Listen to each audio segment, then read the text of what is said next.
Muy buenas tardes, tutora y compañeros. Mi nombre es Nubia Andrea Gómez y este es mi video para la respuesta de las fase 4 acerca del papel de la mujer en la lucha por la calidad de vida y la vida digna. Para este video tendré en cuenta el desarrollo, que será un breve recorrido por las victorias y logros de las mujeres a lo largo de la historia, y cómo esta lucha de mujeres por alcanzar la independencia se podría arrastrar incluso a fechas anteriores a la actual. Muy bien, sigamos. Alrededor del año 411 a.C., Aristófanes, comediógrafo, escribió la obra teatral Lisistrata. Esta obra enmarca los acontecimientos ocurridos durante la guerra del Peloponeso entre los espartanos y los atenienses. En este caso, las mujeres comandadas por Lisistrata, hartas de perder a sus maridos en la guerra y de sus ausencias prolongadas por la misma, al ver que los hombres no logran dar fin a este conflicto, Lisistrata propone a las mujeres espartanas y atenienses una huelga sexual que consistía en abstenerse de tener relaciones sexuales con sus esposos y compañeros hasta cuando no decidieran dar fin a la guerra. De esta manera, en la obra las mujeres logran la unidad y poner fin a la guerra que los hombres no lograron. Aquí podemos apreciar una adaptación de esta obra en los tiempos modernos, resaltando la importancia de este ideal en nuestra sociedad. Por otro lado, la actriz Alyssa Milano, actriz estadounidense, pone en evidencia el yugo que sigue cargando la mujer con los derechos sexuales y reproductivos en un claro ejemplo del veto sexual que se puede tomar como una forma de protesta social. Muchísimo más adelante de Lisistrata, entre los siglos XVIII y XIX, conocemos la historia de una gran autora, madre de una escritora reconocida, llamada Mary Wollstonecraft Shelley, madre de quien escribió la conocida historia del Dr. Frankenstein. La madre de Mary Shelley escribió en el año 1792 el ensayo La Vindicación de los Derechos de la Mujer. Su argumento principal consistía en educar a las mujeres como se educa a los hombres y enfatizaba en que no se trataba de promover el poder de la mujer sobre el hombre, sino sobre sí misma. Ambos casos representan los primeros pasos del feminismo en la sociedad. Tenemos muchos artistas de esta época, muchas mujeres artistas que utilizaban seudónimos de hombres para poder prosperar con sus historias en la literatura e incluso en la pintura. Ya para la época actual, periodo comprendido entre los siglos XIX y XX, se da inicio a unas formas mucho más organizadas de activismo feminista o movimiento feminista. Históricamente se reconocen tres etapas u olas de este movimiento. La primera se concentró principalmente en lograr para las mujeres el derecho al sufragio. Este movimiento tuvo especial impacto sobre todo en el Reino Unido, Canadá y los Estados Unidos. La segunda ola tuvo mayor fuerza en los Estados Unidos para luego expandirse hacia Europa y Asia. Se enfocó principalmente en lograr derechos relacionados con la sexualidad y con la reproducción, así como intentar cerrar la brecha salarial. La tercera ola se enfocó principalmente en el reconocimiento de las sociedades patriarcales. Por esto, la lucha principal fue por la igualdad y en contra de la supremacía de los hombres sobre las mujeres.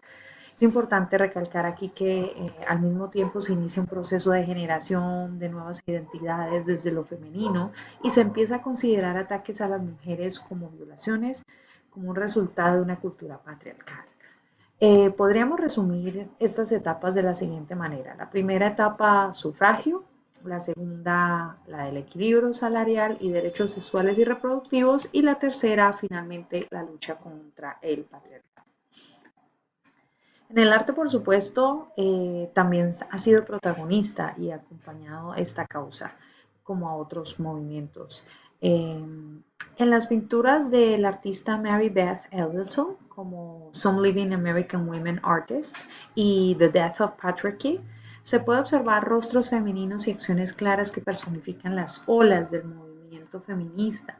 En la primera pintura, como ustedes podrán ver aquí, Mary Beth Edelson trató de reconstruir el famoso mural de Leonardo da Vinci sobre la Última Cena, colocando sobre los rostros de los famosos personajes bíblicos fotografías afamadas de artistas femeninas en una de las piezas más icónicas del arte feminista durante los años 60.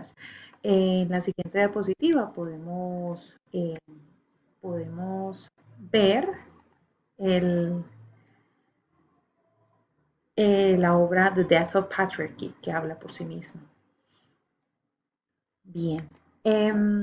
Ilona Granit, una prestigiosa artista americana estadounidense, trabajó la técnica del esmaltado sobre metal durante finales de los 80 y en estas obras ella plasmó algunas de las incomodidades de ser mujer en una sociedad patriarcal, como podemos ver en esta imagen.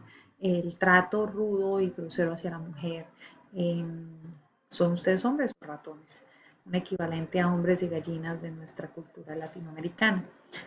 En el caso de Barbara Kruger, otra famosa artista conceptual estadounidense, también se aportó en el arte durante los años 60.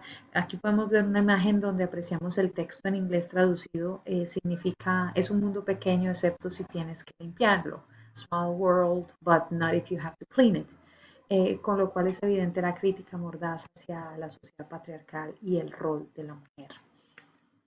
Por otro lado, la artista latinoamericana mexicana Frida Kahlo se ve representada en su autorretrato sin título, rodeada de flora y fauna, con ella en el centro, con lo cual se entiende el rol central de la mujer en el desarrollo de la vida.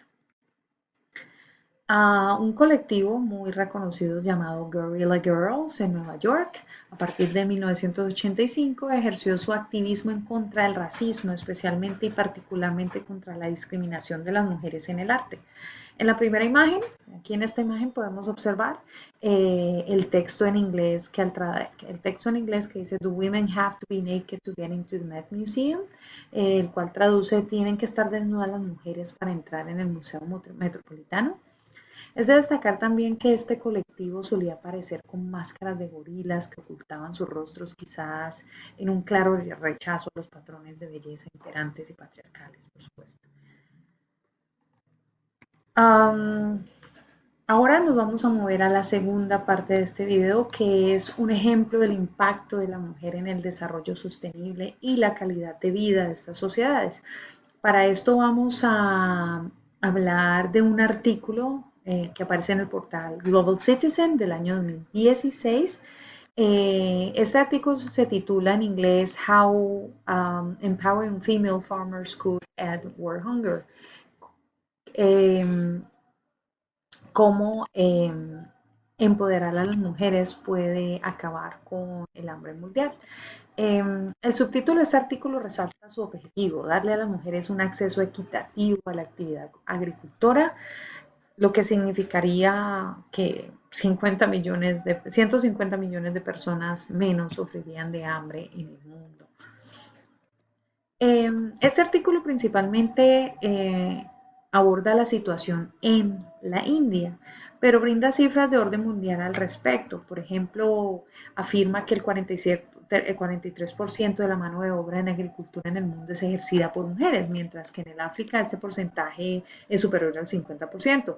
Sin embargo, a pesar de ser un gran porcentaje, casi la mitad de la fuerza laboral de campo de las mujeres no tienen los mismos derechos que los hombres. Para empezar,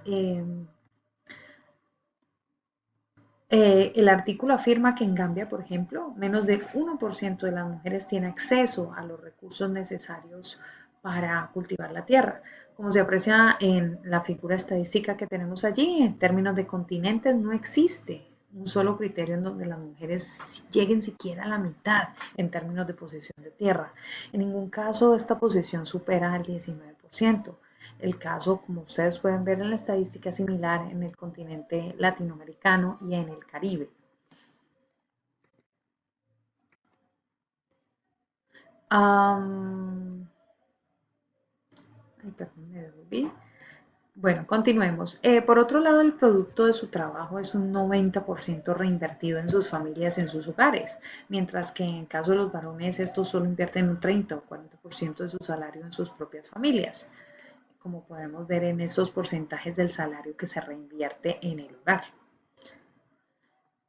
Como conclusión, podemos afirmar que al otorgar los mismos derechos laborales y culturales a las mujeres se produce necesariamente un incremento en el ingreso de los hogares, un aumento de la libertad y la emancipación de la mujer y una mejora en la calidad de vida en general de las familias y las poblaciones.